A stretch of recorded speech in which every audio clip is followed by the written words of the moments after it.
and some of its weightiest consequences. The relationship between capitalism as a political economic system and militarism, between capitalism and environmental catastrophe, and between capitalism and the effects produced from its globalized, financialized form.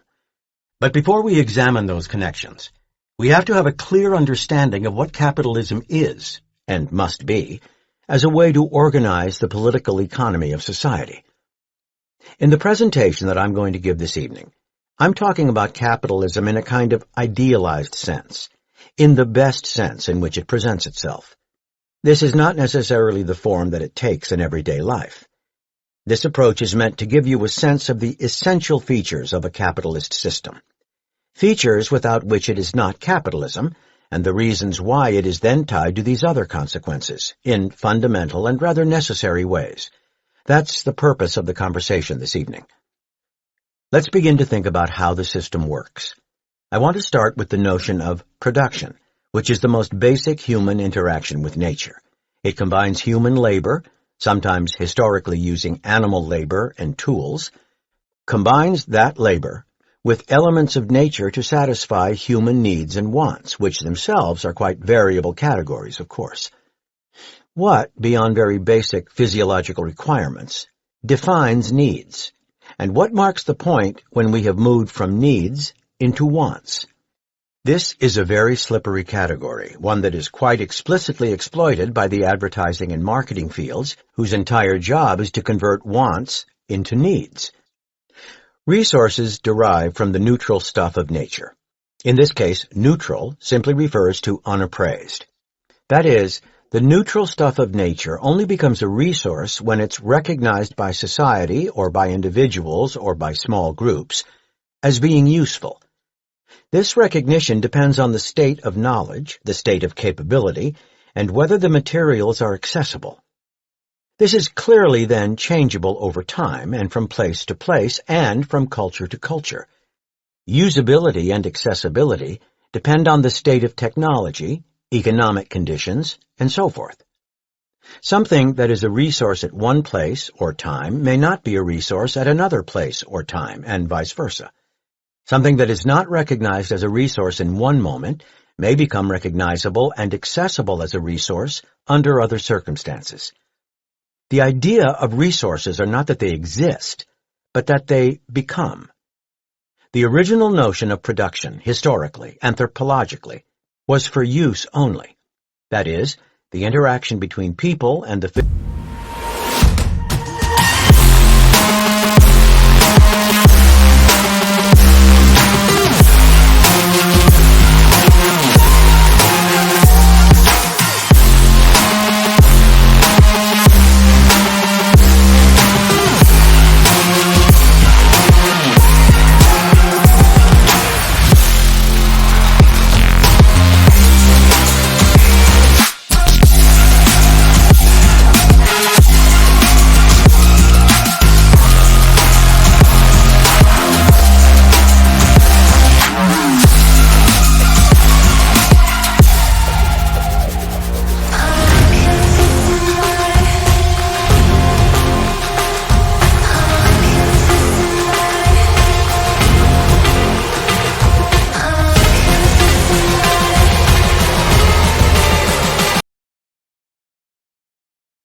physical world produced goods that were useful. Most production was by families or small groups. The means of production, that is, the raw materials and tools and labor, are at this point held in the same hands. The people who are doing the producing are the people who control both the means of production and labor. Eventually, over time, there is a division of labor and some specialization. This leads to a surplus, in some circumstances, of particular goods. That is, some production goes beyond immediate needs, so that not everything that's produced is immediately consumed. This is connected to this idea of specialization and division of labor. This allows, then, for the trade of that surplus. We are moving from this individuated production for immediate consumption needs to a system in which there is some surplus, and this fosters the ability to engage in trade. The first kind of trade is barter, That is, one useful thing for another. Usually occurs under face-to-face circumstances, no separation in time and space. The people who are engaged in barter know each other. They interact. This is one commodity or one good for another. C to C. I use that notation because I'm going to use it again in a couple of minutes. The idea of one good for another. At first, exchange is incidental to production for use. That is, exchange is not the primary intention of production. It's incidental. One question that immediately arises in even barter situations is, what is the rate of exchange? How to know how much of one thing to trade for another? How do we equilibrate those things? Whether it's bread for shoes, shoes for wine, and so on. One measure is the necessary labor time that goes into the production of the good. This is a very rudimentary kind of labor theory of value. That is, what the good is worth is how much time it takes to produce it. That could include the acquisition of the raw materials that are necessary and so forth. It is clearly not perfect, since one producer may be much more or less efficient than another with whom he or she is trading goods, but it produces a rough equivalence.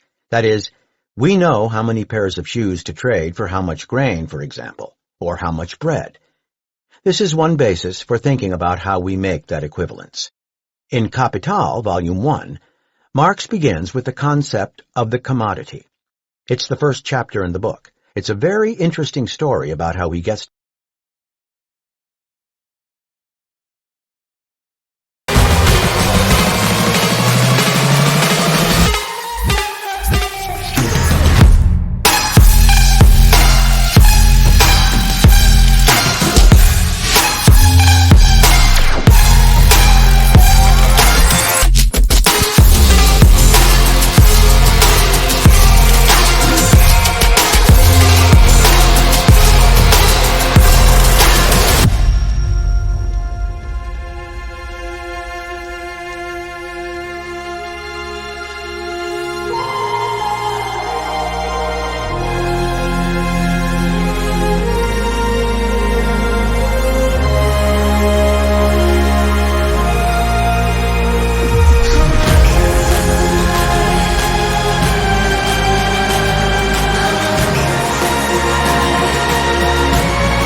In a previous work called The Grundriss, which is an outline of his major work on capital or political economy, he ends the Grundriss with a little tiny note on the notion of the commodity.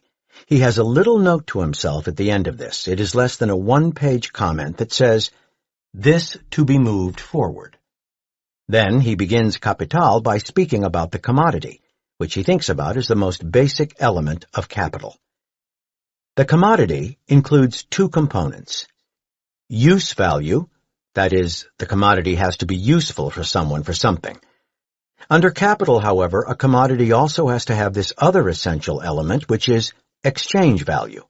That is, it has to be capable, in addition to it being useful, of carrying something that the society values.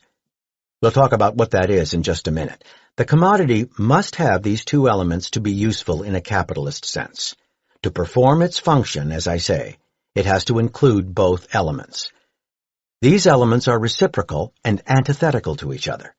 That is, to operate as a capitalist bearer of value in an exchange, one has to give up the use value to get the exchange value, and vice versa. That is, if you come to a market with a pair of shoes, but you can't give up the pair of shoes because you need them, you can't put them into the exchange and get the exchange value. Vice versa, if you come to the exchange with money, which we'll discuss in a moment, you must give up that money to get the use value. These things are embodied in the commodity, but as I say, they are held in an interesting kind of antithetical tension with each other. You must give up one to get the other. Another word that Marx uses for this is that the commodity must be alienable for you. You must be able to give it up in order to get back what you think it's worth. So let's talk about another issue that becomes very necessary in this sort of formulation. This arises when the division of labor, that is, specialization of tasks and exchange, become more generalized.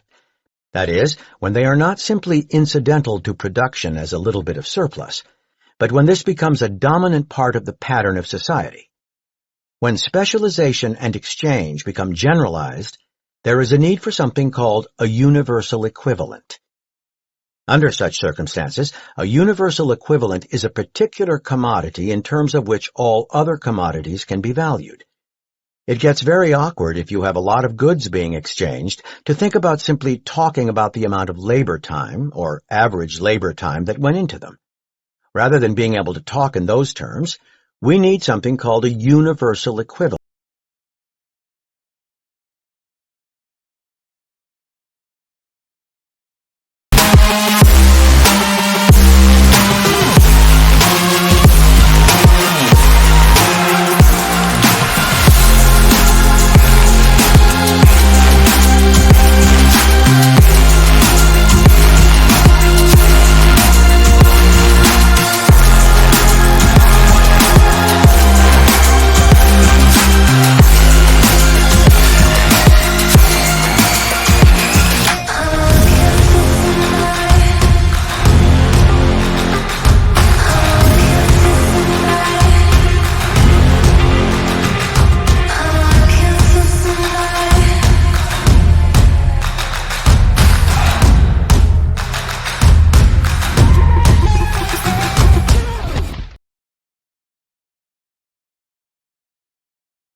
That universal equivalent we call money. Performing as the universal equivalent is one of the functions, one of the several functions that money performs, but I'm going to stay just with this one for tonight. Anything can serve as money. Historically, many things have served as money over time. You know the word salary comes from the word salt, and salt at one point was a form of money. For reasons historical, other reasons of portability, durability, consistent quality, things like gold and silver, and sometimes copper and other precious metals, have served most typically over time as money. The important point to note here is that money performs this function of a universal equivalent. The value of every other commodity can see itself in money. Let's start now by thinking about how this works. This is the most basic form of commodity exchange. C to M to C. C, commodity, M, money, C, another commodity. This is selling in order to buy. You come to market with a commodity, say you have a surplus of shoes, but you don't specialize in making bread. You come to market, you sell the shoes, you get money, you use the money to buy bread. Exchange, rather than use, starts to become the rationale for production. Early in the production cycle, remember, use is the predominant rationale for production. Once we are in this kind of setting, where exchange and specialization have taken over, production for exchange predominates. The item must still have a use value for someone, otherwise there is no sale. So, one has to keep